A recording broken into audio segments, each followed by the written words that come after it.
After this warm discussion, next is Aman Jain and Ankita Jain of GoPaisa.com on the Great Indian Startups. I'm very honored to have Aman Jain and Ankita Jain, co-founders of GoPaisa.com, with me. It's wonderful to be here with both of you. Thanks. And the first question I really have for you is that you've been a disruptor in the market. The business model that you've brought on was this cashback acquisition model. One of the most famous deals that you made was with Flipkart. My question to you is, how does this work for you and how does it work for a Flipkart? So the way it works for not just Flipkart, but any other for your large clients or your clients. Yeah. For any merchant which we work with. So for the bigger merchants, every month 30 to 35% or probably 1/3 of the customers which we refer are new customers, and the rest of the customers, that is 2/3, are the repeating customers. So when we send them these 1/3 new customers every month, that's what makes them happy. Basically what they want is they want to acquire new customers every month, and we become that channel. We become like media for them. We become the channel from where they can acquire customers at low cost, because end of it, they only acquire a transacting customer from us. If you advertise on a Google, on a Facebook, or a TV channel or a newspaper, you don't know what kind of customer you would get. The customer might transact, the customer might not transact, who is exposed to you, to who the media is exposed to. But from us, it's absolutely and only a transacting customer. That's when they pay us. So I would like to just add on to that we basically charge them on sales. We do not charge them for any traffic, any leads that we send to them. That would be very convenient. Just imagine if a TV advertiser would come to you and tell you that only pay me if you get sales. Don't pay me if you just get traction. Sure. That would be amazing. But TV advertisers would never tell us this, right? So that's what we do for them. We are constantly looking at how things are changing in the e-commerce space, because it is something that's reflective of things that are happening within the economy. What are some of your observations of the last, well, I guess now 3 years, right? Okay. So the trends which we've seen throughout the year and as we've grown is, so there are new categories which are emerging. So there's a home furnishing category which has really emerged well. So people have started looking for their beautiful things around on the internet, instead of going to the stores. He's just going to the online place and just looking out and just getting things there. Or maybe ordering medicines. Ordering medicines. So that's the new category which has really come up for last couple of months. And groceries are actually doing very well. So what we can tell you is, in the first 2 years, we saw growth of horizontals. For last 6, 7, 8 months, we are seeing verticals coming up. Okay. Whether it be grocery, those Grofers, Pepper Taps, Ask Me, grocery, then medicine, Netmeds, 1mg, Urban Ladder for furniture, like all those retailers. So loads of verticals are coming up now. What is the criteria that you use when you actually decide to partner with someone? Because of course there are the big brands that you want to associate with, but there's obviously there's an assessment. Yes. What are you looking for in your partnerships? Yes. So the most important thing is the customer experience.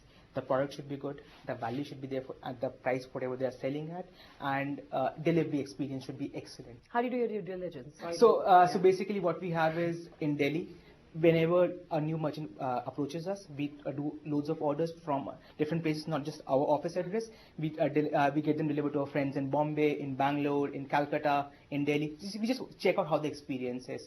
If we feel that it fits the bill, what we expect for the customer, if we are happy with the service, then we get them on board. Otherwise, it's a no-no. Yeah. So if a customer comes to us and goes to a particular website, he's not happy. The order is not delivered. He'll come back to us and he'll be like, where did you send me? Why did you let me order there? Sure. I've put in my credit card information and that's not right. So he'll blame us. So we have to be really, really careful about those facts. So then what you're doing is very much related to how well the big brand that you're doing is how they're executing, exactly. Right? So that's a pretty precarious place to be, right? Because on one hand you're trying to get in your acquisitions, yes, and on the other hand you kind of want the other guys to deliver what they're supposed to. The mantra of this company is we want to ensure the customer saves the maximum. Okay. And the customer can only save when the product is actually delivered. If the product is not delivered, the experience was not optimal, he would not come back to us. Sure. So we want to ensure that the experience is what the customer expects is delivered to him. Okay. That's why we have to ensure that everything works well for him. Because if the customer doesn't like the end product, he would not come back to us. People know about the wallet system, but people do not really know about that there is a destination where you can go to, where you can get cashback 365 days a year. So this would not go away. Given what you're doing and the way you've been growing as well, what do you think about some of the mistakes that people talk about when it comes to startups, right? One of them, for example, is the cash burn, then there's another, that overemployment, underemployment. How do you sort of navigate this very sort of sketchy territory? Personally, we never had an option of cash burn. Yeah. We are a self-funded startup, Yeah. profitable self-funded startup. Yeah. So we always had to ensure that the money what we have is what we spend. Yeah. We never went overboard in spending. Right now we are managing with a team of 21. And we are quite sure that we are optimally organized here right now. We could probably do with a couple of more, but that's about it. We've been 3 years and we've been bootstrapped and we've been profitable. So there have been a lot of questions that why don't you go for funding? I said, let me prove the product to myself and to take it to the stature where I want it to be. Then I'll go out there and ask for funding.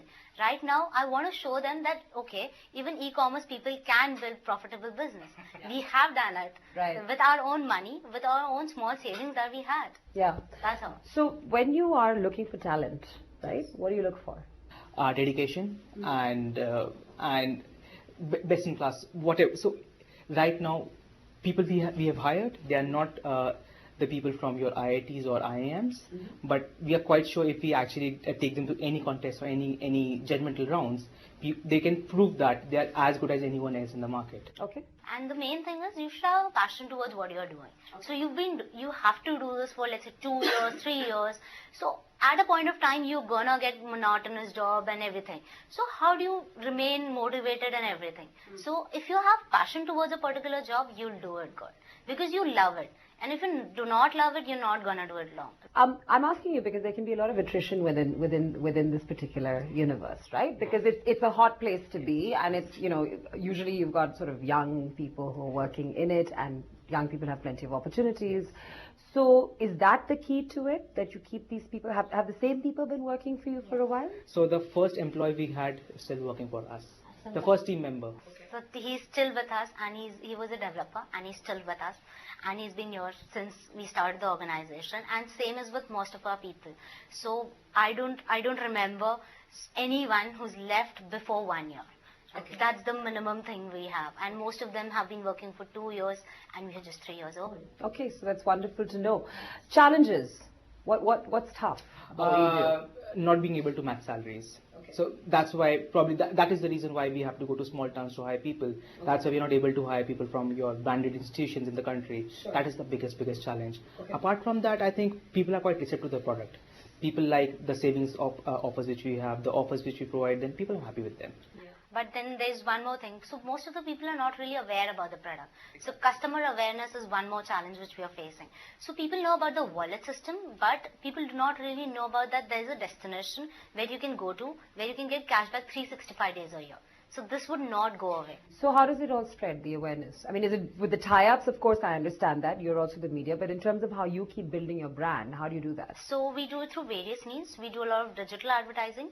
Digital is the number one medium where you spend money. Number one medium. So other mediums that we advertise on is the TV. So we did a TV campaign in Diwali. So that proved us a really good customer awareness platform. So because a lot of people came to know about our platform during this time. Okay. So that was like a really good thing. We also do a lot of activation in college because that's where our core TG is. So we get a lot of people from there because they do not have so much money to spend on. Yeah. They have small pocket monies to spend, and that's how we increase the buying capacity. Those are the guys you're tapping. Speaking of young, both of you are young, and what I find also interesting is that you've been married since 2013, and you've also started the business in 2013. And I don't know what came first, but it must have been a very busy year. But on a serious level, when did you guys start working together, and how has that experience been, given that you share a personal relationship and are professional partners as well? Okay, so we met in 2011. So that is when Aman basically came back from London, and I was here. So basically I'm from Gujarat and he's from Delhi. So we met at a common friend's wedding. So that's the first time we met, and he's from a finance background. I'm from a marketing girl. So we always had this debate that, okay, finance is the thing, and I was like, marketing is the thing. So I saved a lot of money through the cashback side. I said, this is a wonderful concept. We should get it to India.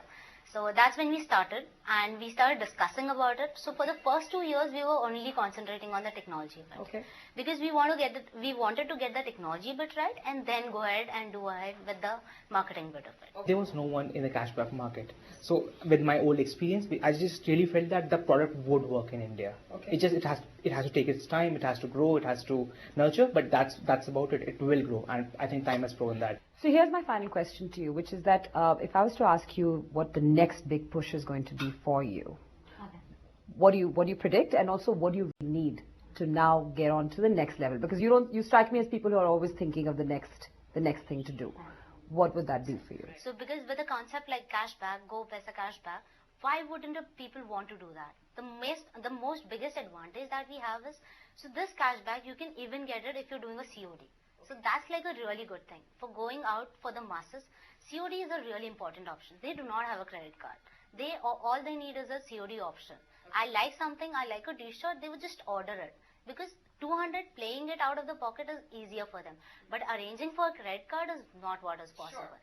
So with the product, we would like to go to the masses that, okay, you can save some money. No need to remember any coupon codes. We are a savings destination for you. Come to us, click out and just earn cashback. But on numbers front, I would like to tell you, last year, e-com was less than $15 billion in India. Sure. Google study says the number should be 100 billion, right? Mm-hmm. And out of globally, affiliate market, the industry which we belong to, gives 15-20% of total overall numbers in terms of transaction, whatever happens. 15-20% is delivered by affiliate marketing. We believe that is the trend which should play out in India. Okay. So of $100 billion, 15 to 20 billion would be from affiliate marketing, right? We believe we are in a pole position to take up major chunk of that. Okay. We are not there yet, but the way things are working, the way we have planned, we believe that we should be in like a significant 25-30% of that overall $20 billion market. We are targeting that market right now. Well, good luck to both of you. It's been a pleasure speaking to you. Thank you very much. Thanks for having us.